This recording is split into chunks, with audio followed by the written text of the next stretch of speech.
আসসালামু আলাইকুম প্রিয় বন্ধুরা, আজকে যে মোবাইলটা নিয়ে আসলাম এটা মডেল নাম্বার হচ্ছে স্যামসাং এবারো। তো এটা মোবাইলে চার্জে লাগালে দেখেন একটা ইরোর অপশন আসে, চার্জিং ইরোর এরকম একটা অপশন বা টেম্পারেচার হাই বা লো এরকম একটা লেখা আসে। তো মোবাইলটা একেবারে চার্জ না, যে কোনো আমরা দেখবো যেখানে এখানে একটা থার্মিস্টোর আছে আমাদের পিসিবি সাববোর্ডে থাকে।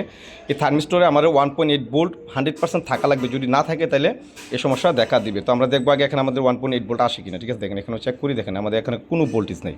তো সেম মডেলের আরেকটা মাদারবোর্ড আমার কাছে আছে বা সেট কনফার্ম মানে এরকম সেট আরেকটা আছে, আমি ওইটাতে চেক করে দেখেন এই সাববোর্ডে আমরা চেক করে দেখবো যে আমরা 1.8 ভোল্ট আসে কিনা। এখানে যদি 1.8 ভোল্ট আসে তার মানে আমাদের এটা তো 1.8 ভোল্ট আমাদের লাগবে। হ্যাঁ, তো দেখেন এখানে আমি চেক করি, এটা অবশ্য ব্যাটারি লাগায় এবং চার্জার লাগায় আপনি চেক করতে হবে। হ্যাঁ, ব্যাটারি এবং চার্জার লাগায় চেক করতে হবে। চার্জার লাগায় দেখেন 1.8 ভোল্ট এখানে আছে, তার মানে আমাদের ওইখানে 1.8 ভোল্টই মিসিংয়ের কারণে এই সমস্যাটা হইতেছে। হ্যাঁ, তো আমরা কী করবো, এই 1.8 ভোল্ট কোথা থেকে আসছে এটা কিন্তু বাইপাস করা যায়, এটা পাওয়ার থেকে সরাসরি আসে এবং আবার এটার পাওয়ার থেকে আসার পর একটা রেজিস্টর থাকে সিরিজে, একটা থাকে প্যারালালে, মানে যেটা থার্মিস্টর এটা থাকে সিরিজে আর যেটা নর্মালি রেজিস্টর এটা থাকে প্যারালালে। দেখেন এই যে এখানে আমি দেখেন, তো এখানে আমি ওই জায়গায় যদি চেক করি যে আমরা কানেকশনটা কোথায় আসছে, যদি আমি যেই ভোল্টেজটা আমার আসতেছে সেটা আমি চেক ট্রেস করি, দেখেন এখানে আমাদের ডিফারেন্স চেক করে দেখা যায় আমরা এইখানে। তো এইখানে যদি হয় সরাসরি আমরা এই দেখেন আমাদের কানেক্টরের ডিসপ্লে যেটা থাকে উল্টা যে সাইডটা থাকে এখানে এই লাইনটা, হ্যাঁ এই লাইনটা মিসিং, মানে এটা পানিতে পড়ার কারণে আপনি লাইনটা নষ্ট হয়ে গেছে বাইটা।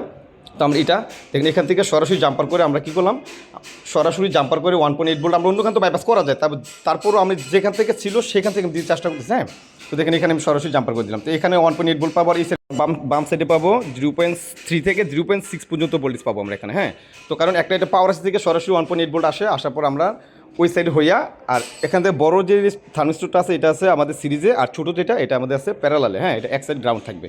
তো ওই প্রান্তের যে মানটা ওইটা সিপিউতে চলে যায়, আর যেটা মানে 1.8 ভোল্ট এটা পাওয়ার থেকে আসে। হ্যাঁ, তো এইখানেই ফল্ট ছিল। দেখেন আমাদের মোবাইলটা কিন্তু সম্পূর্ণ রানিং হয়ে গেছে। আজকে এই পর্যন্তই, ভালো থাকবেন।